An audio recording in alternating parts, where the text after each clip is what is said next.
Price the Lord. Hallelujah. കർത്താവിൻ്റെ വലിയ നാമത്തെ നന്ദിയോടെ സ്തുതിക്കുന്നു, ദൈവത്തെ സ്തോത്രം ചെയ്യുന്നു. അനുഗ്രഹിക്കപ്പെട്ട പ്രിയ ദൈവമക്കളെ, നമുക്ക് ഇന്ന് വലിയവനായ കർത്താവിൻ്റെ സന്നിധിയിൽ ഒരുമിച്ച് ആയിരിക്കാൻ ദൈവം തന്ന കൃപയ്ക്കും സാവകാശത്തിനുമായി നല്ലവനായ ദൈവത്തെ നമുക്ക് സ്തുതിക്കാം, നമുക്കവനെ സ്തോത്രം ചെയ്യാം.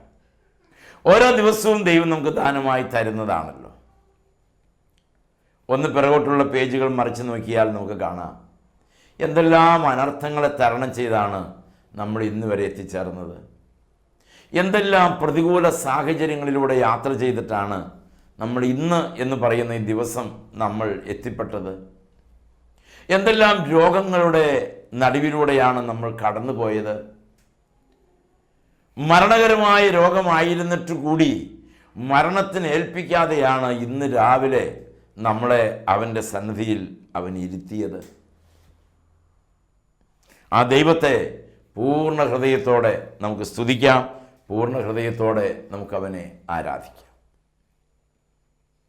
പ്രിയ ദൈവമക്കളെ, നമ്മൾ ഈ ദിവസങ്ങളിൽ ചിന്തിക്കുന്നത് യോശുവയുടെ പുസ്തകത്തിൽ നിന്നുള്ള ചില ചിന്തകളാണ്. ഇന്ന് നാം ചിന്തിക്കുന്ന വേദഭാഗം ശുദ്ധിയുള്ള യോശുവയുടെ പുസ്തകം 7-ാം അധ്യായത്തിൻ്റെ 1 മുതൽ 26 വരെയുള്ള വാക്യങ്ങളാണ്.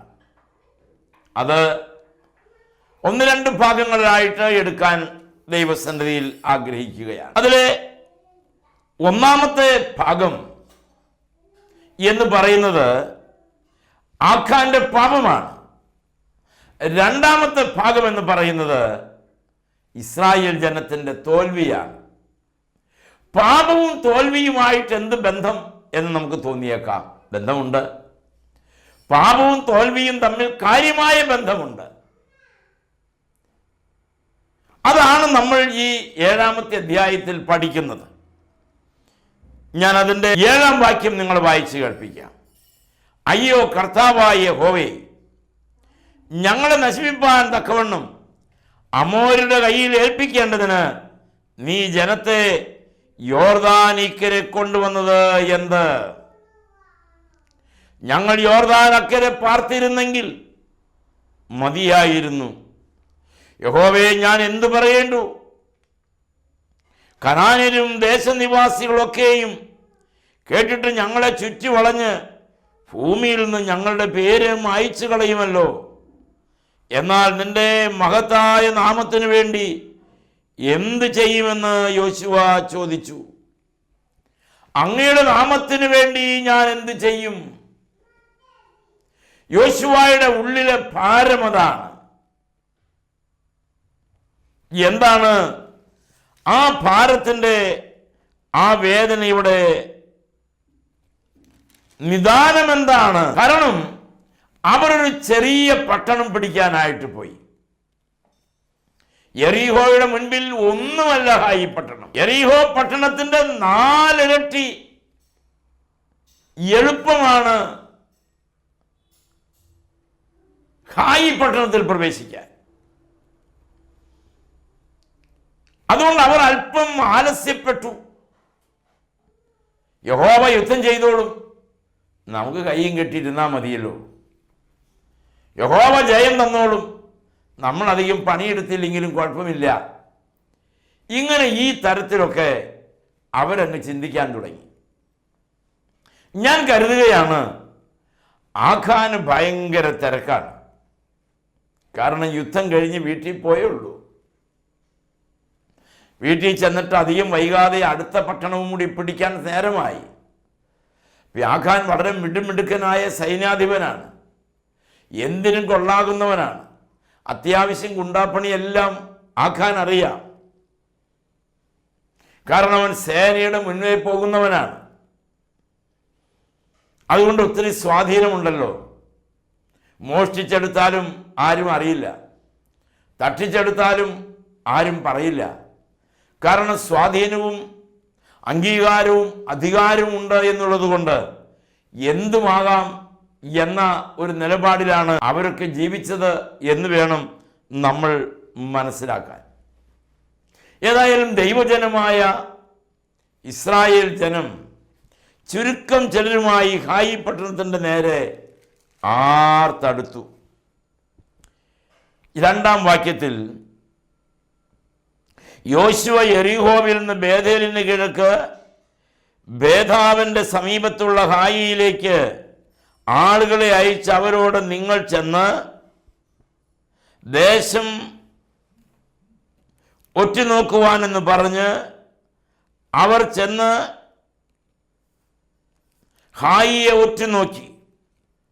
യോശുവയുടെ അടുക്കൽ മടങ്ങി വന്ന് അവനോട്, ജനമെല്ലാം പോകണമെന്നില്ല, ഹായിയെ ജയിച്ചടക്കാൻ 2000-ഓ 3000-ഓ മതിയാകും. 11-ാമത്തെ വാക്യം, അവർ ശപഥാർപ്പിതം എടുത്തിരിക്കുന്നു, അവർ മോഷ്ടിച്ചു,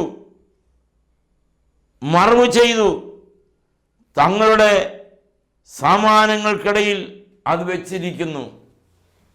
എങ്ങനെയുണ്ട്? യെരിഹോ കോട്ടയിലേക്ക് പ്രവേശിക്കുമ്പോൾ അവിടെയുള്ള ഒരു വസ്തുവും എടുക്കരുത്, അത് മോഹിക്കരുത് എന്ന് യഹോവയായ ദൈവം പ്രത്യേകം നിർദ്ദേശം കൊടുത്തിരുന്നു. എന്നാൽ പാപം ചെയ്യാനുള്ള അനുകൂലമായ കാലാവസ്ഥയും സാഹചര്യങ്ങളും ലഭ്യമായപ്പോൾ, ഞാൻ ഈ തെറ്റ് ചെയ്താൽ ലോകത്താരും അറിയില്ല എന്നുള്ള ആ സുരക്ഷിതത്വ ബോധം നമ്മളെ ഭരിച്ചപ്പോൾ മുതൽ തെറ്റ് ചെയ്യാനുള്ള വഴി എന്താണെന്ന് നമ്മൾ ചിന്തിക്കാൻ തുടങ്ങി. പിശാച് വളരെ തന്ത്രശാലിയാണ്. നമ്മുടെ മനസ്സിനെ അറിഞ്ഞ്, നമ്മുടെ മനോഭാവത്തെ അറിഞ്ഞ് പ്രവർത്തിപ്പാൻ സാത്താന് കഴിയും. അവന് സർവശക്തിയില്ല, പക്ഷേ അവൻ ശക്തനാണ്. അവന് സർവജ്ഞാനമില്ല, പക്ഷേ ദൈവം സർവജ്ഞാനിയാണ്. എല്ലാം കർത്താവിൻ്റെ നാമത്തിലാണ് ഇന്ന് നമ്മൾ അനുഭവിക്കുന്നതും ചെയ്യുന്നതും എല്ലാ കാര്യങ്ങളും. പ്രിയ ദൈവമക്കളെ, ഇവിടെ ഹായി പട്ടണത്തിൻ്റെ മുൻപിൽ ശക്തരായ ഇസ്രായേൽ തോറ്റു മടങ്ങേണ്ടി വന്ന കാഴ്ച നേതൃത്വം കൊടുക്കുന്നവർക്ക് എങ്ങനെ അത് സഹിക്കാൻ കഴിയും? എപ്പോഴും ലീഡർഷിപ്പിൽ നിൽക്കുന്നവരുടെ മുൻപിൽ ഒരു ലക്ഷ്യം കാണും. ആ ലക്ഷ്യം താഴെയുള്ളവരിലേക്ക് കൺവേ ചെയ്യും. ആ ലക്ഷ്യം പ്രാപിച്ചെടുക്കാൻ ഒരു വ്യക്തിക്ക് കഴിയില്ല. സാധിക്കുന്നവരെല്ലാം കൈകോർക്കുമ്പോഴാണ് ആ ലക്ഷ്യത്തിൽ നമ്മൾ എത്തിച്ചേരുന്നത്. മിക്കവാറും എല്ലാ കൂട്ടായ്മയിലും ഉണ്ട് നമ്മുടെ വിരുത് തെറ്റിക്കുന്ന സഹോദരങ്ങൾ, നമ്മുടെ ലക്ഷ്യത്തെ ശൂന്യവൽക്കരിക്കുന്ന സഹോദരങ്ങൾ, നമ്മുടെ തീരുമാനത്തിൽ നിന്ന് പറിച്ച് നമ്മളെ മാറ്റുന്ന സഹോദരി സഹോദരങ്ങളെയൊക്കെ നമ്മൾ കണ്ടിട്ടുണ്ടാവും. അതെല്ലാം അധികപ്പറ്റ് പോലെ നമ്മൾ ചിലപ്പോഴൊക്കെ ചിന്തിച്ചു പോയിട്ടില്ലേ? പ്രിയ ദൈവമക്കളെ, നമ്മൾ നമ്മുടെ നാൾതോറുമുള്ള ജീവിതവുമായി നമ്മൾ നമ്മളെ തന്നെ ബന്ധപ്പെടുത്തുമ്പോൾ ആനുകാലികമായ സംഭവങ്ങളുമായി വളരെ അടുത്തു പോകുന്ന ഒന്നാണ് ഈ 7-ാം അധ്യായത്തിൽ നമ്മൾ ചിന്തിച്ചു പോകുന്ന കാര്യം. ആഖാനും കുടുംബവും പാപം ചെയ്തു, ദൈവത്തിന് അനിഷ്ടമായുള്ളത് അവർ പ്രവർത്തിച്ചു. എന്നാൽ തെറ്റ് ചെയ്ത ആഖാനോട് യോശുവ പറഞ്ഞു, നമ്മൾ പരാജയപ്പെട്ടു. നമ്മുടെ പരാജയത്തിന്റെ കാരണം നമ്മൾ യുദ്ധം ചെയ്യാത്തത് കൊണ്ടല്ല, കാരണം കണ്ടുപിടിക്കണം. എന്തുകൊണ്ട് ഇങ്ങനെ സംഭവിച്ചു? ഒരു പരാജയം വരുമ്പോൾ, ഒരു ദുഃഖം വരുമ്പോൾ, ഒരു വേദന വരുമ്പോൾ ആദ്യം നമ്മൾ ഡോക്ടറെ അല്ല സമീപിക്കേണ്ടത്, മറിച്ച് ആദ്യം സമീപിക്കേണ്ടത് കാരണം അന്വേഷിച്ച് പുറപ്പെടണം. നമ്മുടെ മനസ്സാക്ഷി നമ്മളെ കുറ്റപ്പെടുത്തുന്നില്ലെങ്കിൽ നമുക്ക് ദൈവത്തോട് പ്രാഗൽഭ്യമുണ്ട്. നമ്മുടെ മനസ്സാക്ഷി നമ്മളെ കുറ്റപ്പെടുത്തുന്നു എങ്കിൽ മനസ്സാന്തരം ആവശ്യമാണ്. ഇവിടെ ആഖാന് എല്ലാ കാര്യവും അറിയാൻ നന്നായിട്ട്. പക്ഷെ ഇത് കണ്ടപ്പോൾ ആഖാന്റെ റിലേ പോയി. സേരഹിന്റെ മകനായ, സപ്തിയുടെ മകനായ, കർമ്മിയുടെ മകനായ ആഖാന് ശപഥം മറന്നു. ശപഥാർപ്പിത വസ്തുക്കളെ കണ്ടപ്പോൾ ആഖാന്റെ എല്ലാ ഭാവവും മട്ടും മാറി. അവർ നേരെ കോട്ടയ്ക്കകത്ത് കയറി വിലപ്പെട്ട ബാബിലോണ്യ മേലങ്കി, പൊൻകട്ടി, വെള്ളിക്കട്ടി, ഒതുക്കിക്കൊണ്ടുവരാവുന്നതെല്ലാം ഒതുക്കിക്കൊണ്ടുവന്നു. എത്ര സാധ്യതകളും സാഹചര്യങ്ങളും ഉണ്ടായാലും ഒതുക്കിക്കൊണ്ട് വരാവുന്നത് ഒതുക്കിക്കൊണ്ട് വരരുത്. മോഷ്ടിച്ചെടുക്കാവുന്നത് മോഷ്ടിക്കരുത്. നമ്മൾ പ്രവർത്തിക്കുന്ന ഓഫീസിൽ നിന്ന് മോഷ്ടിക്കുന്നവരുണ്ട്.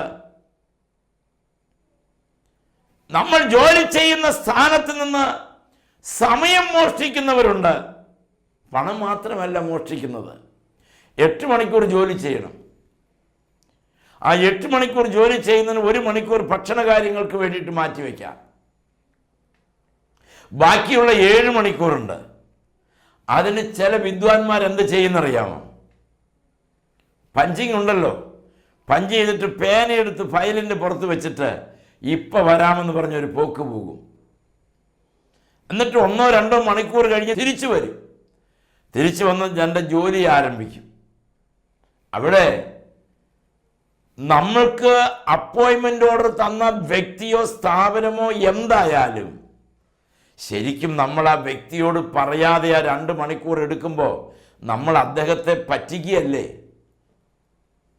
വഞ്ചിക്കുകയല്ലേ. പണസംബന്ധമായ കാര്യങ്ങളിൽ വഞ്ചനയരുത്, തെറ്റുകൾ അരുത്, അങ്ങനെ ചെയ്യരുത്. ദൈവത്തിന് സ്തോത്രം.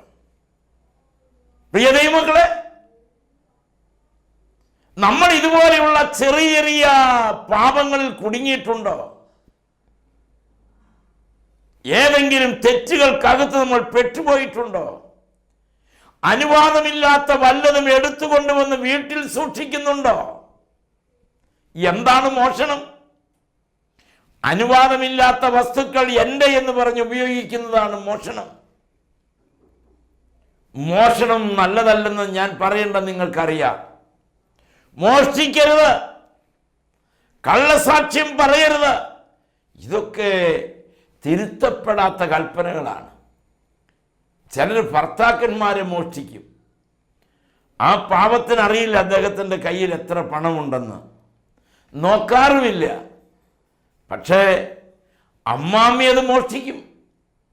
ഭർത്താവിനോട് പറയാതെ, അച്ചായനോട് പറയാതെ അത് സ്വന്തമാക്കി ഏതാനും ചില ദിവസങ്ങൾ കഴിഞ്ഞ് ഇനി ആ പണം അന്വേഷിക്കില്ല എന്ന് ഉറപ്പാക്കിയ ശേഷം ഒരു വീട്ടിൽ പോക്കുണ്ട്. വീട്ടിൽ പോയിട്ട് മടങ്ങി വരുമ്പോൾ നന്നായി ചെലവ് ചെയ്തിട്ട് വരും. എല്ലാം തൻ്റെ സ്വന്തം ഭവനത്തിലെ ആങ്ങളയുടെയോ പിതാവിൻ്റെയോ പേരിൽ ചാർത്ത്. ഇതിന് പറയുന്ന പേരാണ് സമയം കട്ടെടുക്കൽ. സമയം കട്ടെടുക്കരുത്, പദാർത്ഥങ്ങൾ കട്ടെടുക്കരുത്, പണം കട്ടെടുക്കരുത്. നമ്മൾ ദൈവത്തിന് വേണ്ടി കൊടുക്കാമെന്ന് പറഞ്ഞതെല്ലാം കൊടുക്കണം. സമയത്തിൻ്റെ കാര്യത്തിൽ വ്യാജം ചെയ്താൽ നമ്മൾ സമയത്തിൻ്റെ മോഷ്ടാക്കളാണ്. വസ്തുവിൻ്റെ പേരിൽ നമ്മൾ കാപട്യം കാണിച്ചാൽ നമ്മൾ അതിൻ്റെ മുൻപിൽ കള്ളത്തരമാണ് ചെയ്യുന്നത്. വചനം കേൾക്കുകയും കള്ളത്തരം ചെയ്യുകയും ചെയ്യരുത്. വചനം പ്രസംഗിക്കുകയും കള്ളനായി ജീവിക്കുകയും ചെയ്യരുത്. നമുക്ക് നോക്കാം. ഇവിടെ ആഖാൻ കണ്ടു, മോഹിച്ചു, എടുത്തു. വളരെ തന്ത്രപരമായി വീട്ടിൽ കൊണ്ടുപോയി ആഖാൻ കുഴിച്ചിട്ടു. നമ്മുടെ നാട്ടിലെ വാക്കനുസരിച്ച് പറഞ്ഞാൽ ചാണകം വെള്ളം കലക്കി തളിച്ച് ശുദ്ധി വരുത്തി. വടക്കേ ഇന്ത്യയിലെ ബ്രാഹ്മൺസിൻ്റെ ഇടയിലേക്ക് കയറി ചെന്നാൽ ഒരു ക്രിസ്ത്യാനിയാണ് മുറ്റത്ത് ചവിട്ടിയതെന്ന് അറിഞ്ഞാൽ അവർ പാത്രത്തിൽ വെള്ളം കൊണ്ട് തരും. നമ്മൾ വെള്ളം തളിച്ച് പുറത്തേക്ക് ഇറങ്ങി വരണം. നമ്മൾ അശുദ്ധരാണ് അത്രേ. ദൈവമക്കളെ, തൊട്ടാൽ അഴുക്കാണ്, ഇരുന്നാൽ അഴുക്കാണ്. ഇങ്ങനെയൊക്കെ ചിന്തിക്കുന്നവർക്ക് വചനം വളരെ കൃത്യമായി പറഞ്ഞു തരുന്ന ഒന്നുണ്ട്. ഒരിക്കലും വർണ്ണവിവേചനം അരുത്, ധനപരമായ വിവേചനവും അരുത്. ധനപരമായ കാര്യങ്ങളിലും നാം തെറ്റുകാരാകരുത്. Praise the lord. തെറ്റുകാരാകരുത്. ഇവിടെ ആഖാൻ കണ്ട് മോഹിച്ച് എടുത്ത് വീട്ടിൽ കൊണ്ടുപോയി ഭദ്രമായി കുഴിച്ചിട്ടു. ഞാൻ പലപ്പോഴും ധ്യാനിക്കുമ്പോൾ ഓർക്കാറുണ്ട്. എന്നിട്ട് ആഖാൻ്റെ ഒരു വരവുണ്ട്. ഇതൊക്കെ കുഴിച്ചിട്ടിട്ട് മറ്റുള്ളവരൊക്കെ ഒപ്പത്തിനൊപ്പം നടന്ന് നീങ്ങി വലിയ പദവിയൊക്കെ ആർജിച്ച് അങ്ങനെ വന്ന് കൂട്ടത്തിൻ്റെ നടുവിൽ നേതാവായി നിൽക്കുകയാണ്. എല്ലാവരും അവിടുത്തെ വസ്തുക്കളെക്കുറിച്ച് വർണ്ണിക്കുന്നുണ്ട്. അവിടുത്തെ വസ്തുക്കളുടെ തനിമയും പഴക്കവും അതിൻ്റെ വിലയും നിലയും എല്ലാം നന്നായി പുകഴ്ത്തുകയും പറയുകയും ചെയ്യുന്നുണ്ട്. എന്നാൽ താൻ കൊണ്ടുപോയ വസ്തുവിനെക്കുറിച്ചോ താൻ മറച്ചു വെച്ച വസ്തുക്കളെക്കുറിച്ചോ ഒന്നും അവന് പറയാൻ ഉണ്ടായിരുന്നില്ല. ആഖാൻ അതിനെക്കുറിച്ച് ഒന്നും പറയാനുണ്ടായിരുന്നില്ല. അതൊന്നും ആഖാൻ പറഞ്ഞില്ല. അവസരങ്ങൾ കൊടുത്തു, ഒന്നും ആഖാൻ പറഞ്ഞില്ല. ബാക്കിയുള്ളവരെല്ലാം പറ്റുന്നത് പോലെയൊക്കെ വിളിച്ചു പറഞ്ഞു, ദൈവത്തെ സ്തോത്രം ചെയ്തു. ചിലർ മോഷ്ടിച്ചത് എന്താണെന്ന് ഉറക്കെ പ്രഖ്യാപിച്ചു. എന്നാൽ ഇവിടെ പറയുന്ന ഈ ആഖാനെ പോലെ, ആഖാന്റെ ഭാര്യയെ പോലെ കുതന്ത്രങ്ങൾ ചെയ്ത് ശീലിച്ചിട്ടുള്ളവൻ അവിടെ നിന്ന് ചിലത് മോഷ്ടിച്ച് വീട്ടിൽ കൊണ്ടുപോയി. ആ മോഷ്ടിച്ച് എന്ന് പറയുന്ന വാക്ക് നന്നായിട്ട് ശ്രദ്ധിക്കണം. മോഷ്ടിച്ച് വീട്ടിൽ കൊണ്ടുപോയി, ആരും കാണാതെ തന്നെ വീടിനകത്തൊരു കുഴി തീർത്ത് ആ കുഴിക്കകത്തത് അടച്ചു വെച്ചു. ശേഷം അതിൻ്റെ മീതെ ചാണകം കൊണ്ട് മെഴുകി. പിന്നെ ആർക്കും സംശയമുണ്ടാകില്ലല്ലോ. ഇന്നത്തേതുപോലെയുള്ള ആധുനിക സംവിധാനങ്ങളൊന്നും അന്നില്ലല്ലോ. പ്രിയരെ, പലരും വന്നു, പലരും നോക്കി. പക്ഷേ ആഖാന്റെ വീട്ടിൽ ഒരു കുറവുമില്ല, എല്ലാം നന്നായി നടക്കുന്നുണ്ട്. പക്ഷേ ആഖാൻ നിൽക്കുന്നത് ഒരു പാപത്തിൻ്റെ മുകളിലാണ്. ആഖാൻ ഇരിക്കുന്നത് ഒരു പാപത്തിൻ്റെ മുൻപിലാണ്.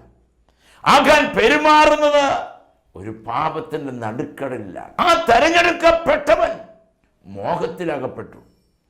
പൊന്ന്, വെള്ളി മുതലായ അഴിഞ്ഞു പോകുന്ന പദാർത്ഥങ്ങൾ, നീങ്ങിപ്പോകുന്ന പദാർത്ഥങ്ങൾ, അത് നേടുന്നതിൽ അവൻ കാണിച്ച വ്യഗ്രതയുടെ ഒരു ഭാഗം മതി കർത്താവിൻ്റെ വേലയ്ക്ക്.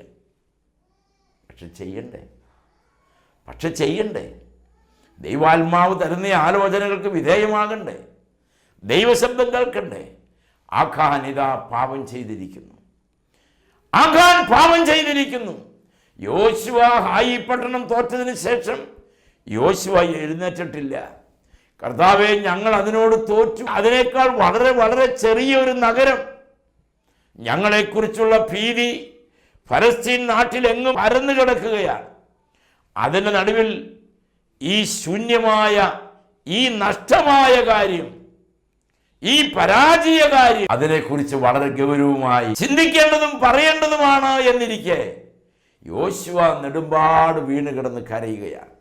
യോശുവയോട് പറഞ്ഞു, നീ വിഷമിക്കണ്ട, യോശുവയെ നീ ഭയപ്പെടണ്ട, നീ ധൈര്യമായിരിക്കുക. നാളെ ഇങ്ങനെ ഒരു സമയമാകുമ്പോഴേക്കും കാര്യങ്ങൾക്കെല്ലാം തീരുമാനമാകും. എങ്ങനെ എന്നൊന്നും അവൻ ചോദിച്ചില്ല, എങ്ങനെ പരിഹരിക്കുമെന്ന് അവൻ ചോദിച്ചില്ല. ദൈവത്തിന് ആലോചനയൊന്നും പറഞ്ഞു കൊടുക്കണ്ട. ഒരു പ്രശ്നമുണ്ടായാൽ ദൈവത്തിനത് പരിഹരിക്കാൻ അറിയാം. അവനത് നന്നായി ചെയ്യും, അവന് നന്നായി പ്രവർത്തിക്കുവാനും നമുക്ക് കാത്തിരിക്കണം. അങ്ങനെ ആഖാന്റെ വീട്ടിൽ നിന്ന് തൊണ്ടി മുതലെല്ലാം കണ്ടെടുത്തു. പൊന്ന്, വെള്ളി മുതലായ വിശേഷപ്പെട്ട വസ്തുക്കൾ, ഏറെ വിലയുള്ള വസ്തുക്കൾ, അതവൻ കൈക്കലാക്കി. തൽക്കാലം ജയിച്ചു, തൽക്കാലം ധനവാനായി, തൽക്കാലം മിടുക്കനായി, തൽക്കാലം ജയിച്ചു. എന്നാൽ പിന്നത്തേതിൽ അവരുടെ മേൽ എങ്ങനെ ശിക്ഷ വരാതിരിക്കും? അവരുടെ മേൽ ആ രക്തം എങ്ങനെ ചോദിക്കാതിരിക്കും? അതുകൊണ്ടാണ് ദൈവമക്കളെ, വിശ്വാസ ജീവിതത്തിൽ ഏറ്റവും കരുണീയമായിട്ടുള്ളത് വിശുദ്ധ ജീവിതത്തിലാണ്. തെറ്റുപറ്റാതെ സൂക്ഷിക്കണം, അടിമനുഖത്തിൽ കുടുങ്ങാതെ ജീവിക്കണം, ദൈവത്തിൻ്റെ കൃപയിൽ ജീവിക്കണം. അതിനുവേണ്ടി ഒരുക്കമാണ്.